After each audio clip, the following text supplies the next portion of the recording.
Dragon's Dogma 2 has surprisingly some of the most fluid and exciting combat I've seen in an open world RPG to date, but a large part of how you have fun comes from your choice of vocation, which is this game's class system. So which vocation is best for you? This video will run through everything we know about vocations so far. Do note that devs have stated there will be more coming, some that you'll never be able to guess, so this list doesn't contain them all. Before we start, take a second to like this video and hit the bell button if you're feeling generous. It may or may not summon you a pile of pristine vintage games. Alright, so vocations come in 3 flavors in Dragon's Dogma 2. Basic, Advanced, and Hybrid. Basic are unlocked from the start, and your pawns can be any basic class. Just because a vocation is basic doesn't mean it's weak. It just means you start off with it as an option. Your advanced vocations have more complicated mechanics, but it doesn't necessarily make them stronger. They're just unlocked by finding specific vocation masters in the world, and thankfully, it doesn't require you to use a specific vocation to unlock. It was like that in Dragon's Dogma 1, and I didn't personally enjoy it. Hybrid vocations can't be used by pawns and only by the player character, but they combine the strengths of 2 vocations into something new. So let's begin with the basics. The Fighter is the first basic vocation. It excels in melee combat, deftly wielding a sword and a shield. Fighters can slice through enemy ranks and deliver powerful blows, while also using their shields to protect themselves and their allies. Don't be fooled by the shield though, the fighter can dish out some serious damage. Usually wielding a shield means you're relegated to just a tank, but fighters can protect themselves and allies while knocking around their foes with quick and powerful strikes that often hit in an AoE. Fighters can use Blink Strike to charge in and thrust at an enemy, closing the distance rapidly. A well-timed parry can completely negate attacks and stagger enemies. You can also roll, and if you noticed, if you're hit while rolling, it seems to negate the stagger effect you'd normally suffer. You can taunt enemies as well. The weakness of the fighter is that they're reliant on their team for elemental damage, range, and ways to hit flying enemies. Here we see the fighter with a mace that seems to stagger enemies, then switching quickly to a one-handed scythe-like weapon that cuts through multiple enemies, all without a break in combat. Weapons will have different skills. Example, here we see a low-level fighter engaging with enemies. You have your basic light and heavy attacks called Onslaught and Impale respectively, but you also have weapon skills. If you hold L1, you'll have Blink Strike and Airward Slash. Blink Strike is the charge we saw before. He follows up with the light attack Onslaught. Here we see another weapon skill, a slash of some kind that seems good for AoE. Then we see the player jumping and pressing the heavy attack to plunge his shield into the ground. Here we see the Airward Slash, which will at least give the fighter a way to hit high weak points and low to the ground flying enemies. Compass Slash has your fighter turning around and slashing all around it, another great AoE and get off me button. Roller Fighter if you want to be the rock that holds your team together, keeping damage off your friends and dealing consistent uninterrupted damage to your foes. The Archer is the next basic vocation. Unsurprisingly, the Archer specializes in long range attacks using a bow and arrow. They perform their attacks from afar and can target enemies in high positions, covering for the weakness of the fighter.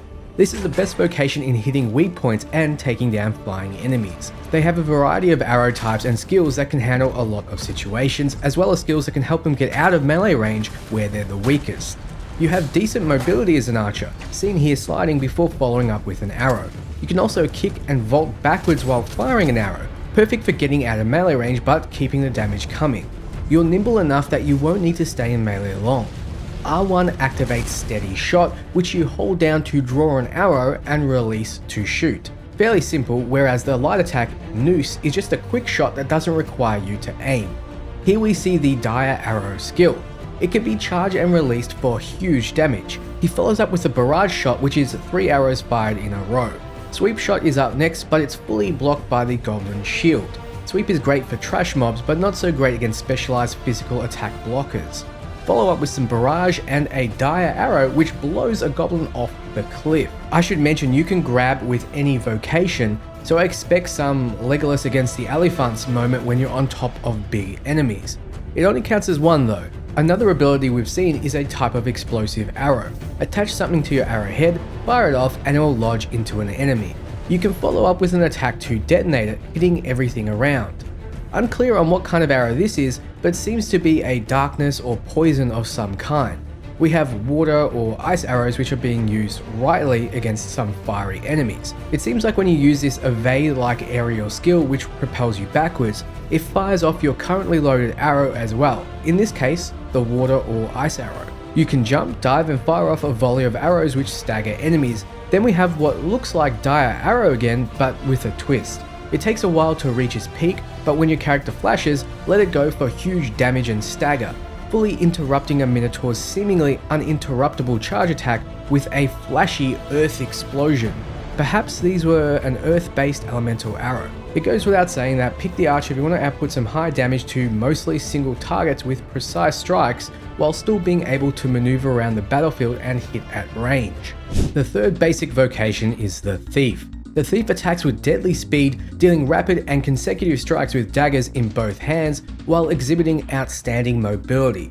They quickly step away after striking, exploiting openings to cling onto enemies and inflict heavy damage. They may also steal items from NPCs and enemies. Here we see a Thief nimbly taking on a Minotaur. The Thief has a light attack called Carve and a heavy attack called Twin Fangs, which it can use for fast furious melee attacks, but R1, the vocation skill, is a dash called Swift Step instead of the defend that the warrior has. The Thief doesn't even use these specialized weapon skills to take this ogre down, focusing just on climbing it and slashing at its weak point, as climbing is something the Thief does very well. Though we didn't see the Thief use it specifically, we see a Warfarer using the Thief skill to place an explosive satchel called a Powder Charge on a dragon. At least with the gameplay we've seen so far, the Thief has weapon skills Helm Splitter, Biting Wind, Smokescreen and Powder Charge to name a few. Here we see Biting Wind in action. The attack seems like it would do a lot of damage in a combo if all strikes hit. Here we see the very popular from the first game Helm Splitter attack, which has you jump up and multi-strike in a Blanka-like ball of death, making it very easy to hit large enemies and their weak points. So the Thief seems perfect if you like being the fastest person on the battlefield, dealing high sustained damage, being effective when grappling large enemies, and employing tricks to get the best of your enemies. Also, if you simply just like stealing things. The final basic vocation is the Mage. Wielding a staff, the Mage offers support to their party in various ways, from launching magic attacks, offering enchantments that bolster the party members' weapons, to casting healing spells. The more advanced and powerful the magic is, the longer the incantation time will take. As a Mage, you'll experience the strategic excitement of deftly executing your magic abilities. Mage is the ultimate starting support vocation, healing you when you get into a pinch and applying fire to your weapon attacks. Here we see the Mage cast a powerful wind-based spell against a Cyclops. The Mage can also call down powerful lightning bolts and use the light attack Magic Bolt. Sadly, we don't have much more specific info at the time. Mage is the ultimate support vocation, able to dish out damage as well as heal and buff your whole team, meaning fire and lightning weapons for everyone. This may be the best class for your pawn, at least early on, or best for you until you choose to roll the Sorcerer, the Magic Archer, or the Trickster for a sidestep to a different support class. The first advanced vocation is the Warrior. The Warrior boasts a robust physique, specializing in direct combat with the strength to endure enemy counterattacks. Warriors are the masters of two-handed weapons such as the Greatsword and the Hammer. The strikes you can unleash after charging an attack and identifying an opening is among the most powerful attacks of all vocations, but also the slowest. Warriors hit harder than the fighter, but lack the agility, defense, and attack speed. Instead of a defend button on R1, the Warrior has the Barge ability, which is a quick shoulder slam that interrupts enemies. This is to offset the vocation's slow attacks and allows you to stagger enemies that would otherwise hit you between your strikes.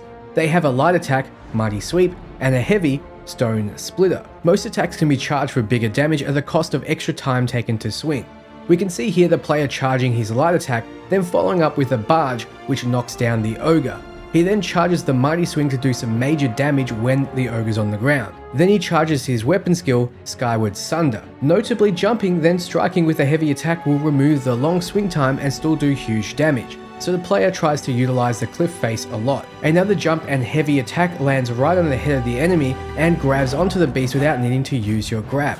Using the light attack swings at the enemy and using heavy plunges the sword into its neck, doing huge damage and really pissing the ogre off. It seems like using barge at the wrong times won't do much to the enemy, but timing it right will knock even big enemies like this down.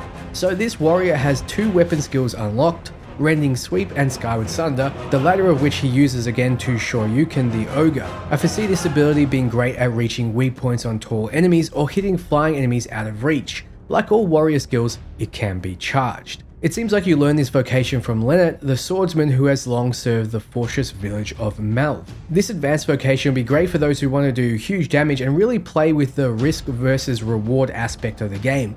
You need a good team of pawns to support you and your lack of combat options, but if you have that, you'll be ripping through your foes no problem. The next and final revealed advanced vocation is the Sorcerer. The Sorcerer is a vocation completely specialized in various damaging magic attacks. That means no heals and no buffs. They're pure damage. The magic is conjured with both hands through a large staff and can change the tide of battle at any given opportunity. As their magic spells take longer to cast, it's key for the Sorcerer to find a safe place to determine the correct moment to strike. The Sorcerer's light attack is the Magic Bolt, and Galvanized is placed on the heavy slot, but is a recover stamina type meditate skill. Holding R1 is a way to quicken spells you're currently casting at the cost of stamina and at the cost of having a defensive skill like the Fighter and Thief have on that slot. This Sorcerer has access to the weapon skills Haggle, High Levin, High Flagration, and Salamander. The player uses Haggle immediately on the Goblin. He uses Quicken Spell to shorten the cast and sets off a huge storm that's effective on these small goblins. The player then happens on a Cyclops and casts High Levin and quickens the cast. This calls down powerful lightning strikes on the creature. By pressing the face buttons, you can follow up with extra lightning strikes, each costing a bit of stamina. He then tries out the High Flagration, which is a kind of flamethrower type effect. He then follows up with Salamander, which lights the ground on fire. He's been using Quick Spell to shorten the cast times of each of these, but he's doing well to manage stamina, until he needs to dash away from the Cyclops, which drains all his stamina quite quickly. Here we see the Sorcerer trying to cast a spell with Quick Cast but running out of stamina, stopping the spell and exhausting the player. Surprisingly, the player continues to cast big spells instead of the smaller Magic Bolt for damage.